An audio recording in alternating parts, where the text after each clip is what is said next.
noção desde toda a eternidade que nós somos chamados a realizar. E às vezes a sociedade está exatamente nessa variedade dentro da unidade. São tomando que a perfeição está, na verdade, na unidade. Essa é a concepção católica. O Estado, cuja função é organizar a vida em comum, deve criar condições para que todos e cada um possam realizar condições, essa vocação, e encontrar um ambiente propício para fazer frutificar essa semente que Deus nos pôs na nossa obra, nos criar. Essa é a visão católica a respeito do Estado. Dessa realidade, que o homem seja livre e inteligente, decorrem 3 princípios fundamentais para a sanidade socioeconômica de uma nação, que são a livre iniciativa.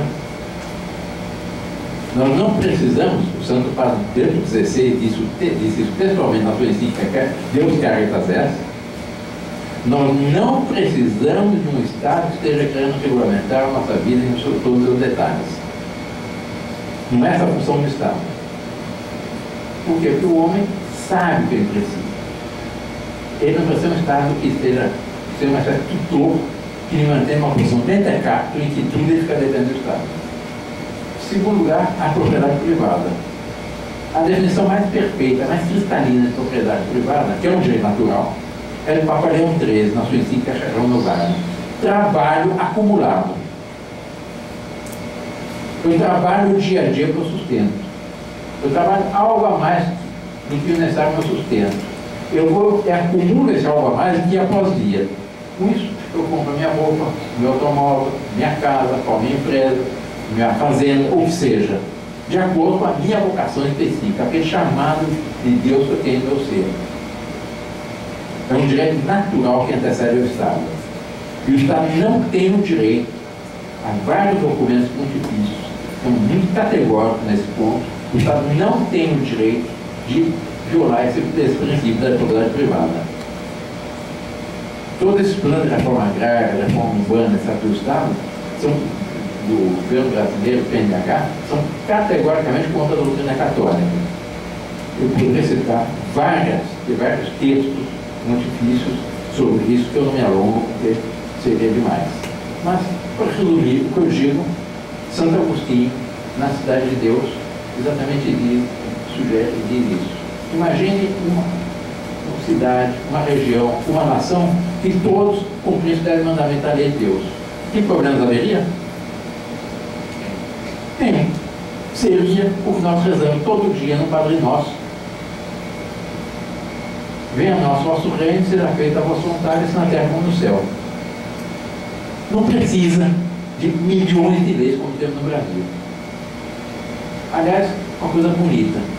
Se eu perguntar aos senhores aqui qual foi a primeira construção da história, eu acho que a maioria vai dizer que foi a Carta Magna de João Sem Terra. Não foi. Foi de Santo Estevão, do grande rei Santo Estevão. A primeira construção da história foi da Hungria, e foram nem mais nem menos que os 10 mandamentos da lei de Deus.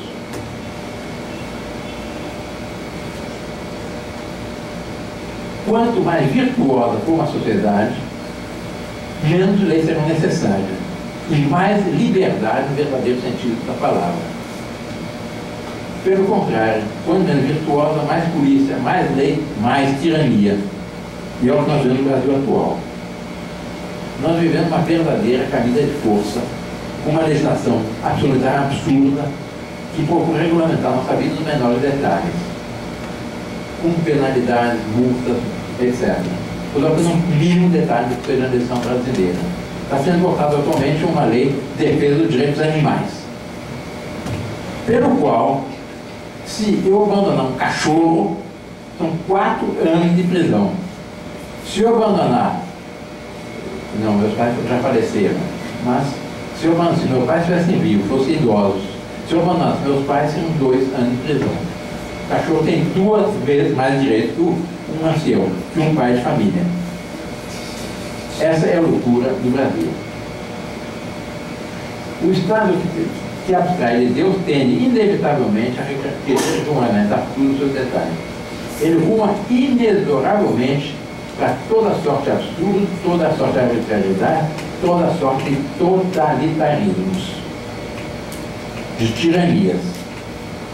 Eu repito, Bento XVI, na carta das 10, diz textualmente: nós não necessitamos de um Estado que regulamente e controle todas as coisas.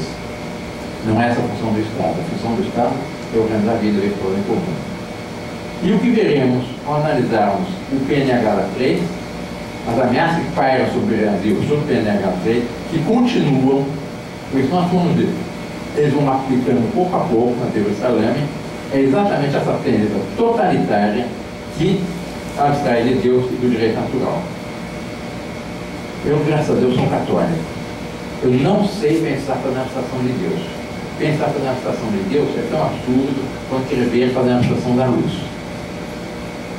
É, pois, enquanto católicos, que nós devemos analisar e responder o desafio neopagão do PNH 3. Vamos entrar no PNH 3. No dia 21 de dezembro de 2009, o presidente Luiz Inácio da Silva, o Lula, com mais 31 ministros, só não assinaram o Ministro da Agricultura e um outro, assinaram e deram a público o decreto 7.037, que aprova o Plano Nacional de Direitos Humanos, PNH 3, modificado pelo decreto 7.177, do dia 12 de maio de 2010. Esse plano são 71 páginas, 6 eixos orientadores, 25 diretrizes, cada um com N ações pragmáticas, e cada ação pragmática com N responsáveis, entre os quais, com raras exceções, está, por cima de tudo, a Secretaria de Direitos Humanos da Presidência da República. São 521 propostas. Então, o decreto cria um verdadeiro dinossauro estatal que visa controlar e modificar todos os setores da atividade dos brasileiros, baseando um conjunto de mitos que não tem nenhuma base objetiva. Uma série de mitos quais são? Primeiro, o igualitarismo. O ideal seria que todos não fossem iguais. Quem é que diz que a igualdade faz uma perfeição? Não é. Como eu disse no plano de Deus,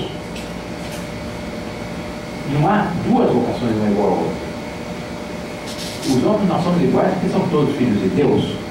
O direito decoram para serem filhos de Deus, que é o direito à vida, o direito à educação, o direito à cultura, o direito à prática da verdadeira religião, etc. Todos nós temos, direito à propriedade, etc.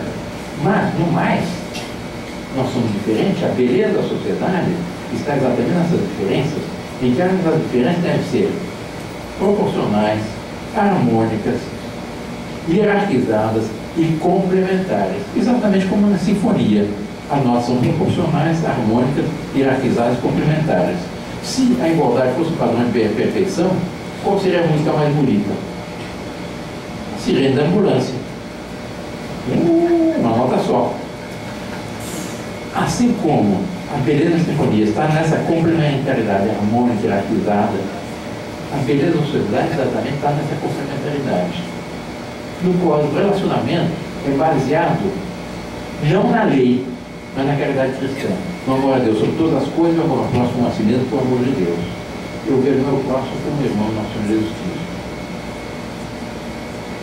E assim vem outros mitos, os mitos ecológicos, o ambientalismo, a pretexto disso já aceitam todas as arbitrariedades. Eu entro direto na análise do PNH3 para ver até que ponto vai. Mais concretamente, no plano religioso, o PNH3 visa instituir mecanismos, isso é textual, que assegurem o livre exercício das diversas práticas religiosas, assim como desenvolver mecanismos para impedir a ostentação de símbolos religiosos em estabelecimentos públicos da União. E na Europa já, porque isso é uma tendência mundial, as crianças estão impedidas de vir com símbolos religiosos da escola, com crucifixo à vista, com uma imagem de Nossa Senhora, etc. Mas na França foi uma coisa muito bonita. Havia uma tradição nas escolas francesas de, às vésperas do Natal, as crianças da escola montaram uma árvore de Natal.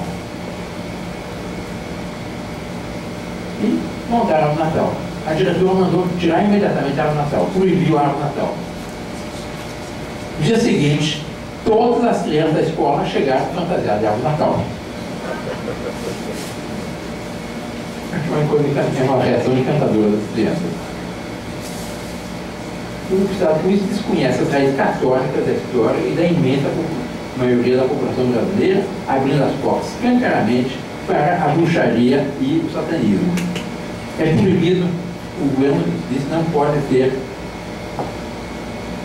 preferência por qualquer religião. Só que, no mesmo momento que estimando tirar os crucifixos e os símbolos religiosos dos tribunais no Sul, aliás, pedido de associações lésbicas, para ver quem são elas, a presidenta Dilma estabeleceu no dia 15 de maio, dia de Nossa Senhora de Fátima, o dia, oficialmente, o dia de Buda.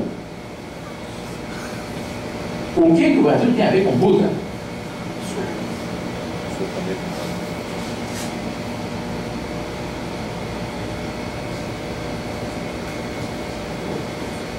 Segundo ponto, desrespeitando o direito à vida na cintura, o PNH 3 tem como um dos objetivos prioritários, abre aspas, apoiar a aprovação de um projeto de lei que descriminaliza o aborto, considerando a autonomia das mulheres para decidir sobre seus corpos. Isso é o decreto. Claro que eles não conseguiram aprovar. Agora, o PNH 3 está vigente, eles não conseguiram aplicar. Mas esse é o PNH 3 do presidente Lula, e retificado pelo presidente Dilma, ratificado pelo presidente Dilma, como eu disse, no dia 10 de maio de 2010. 3.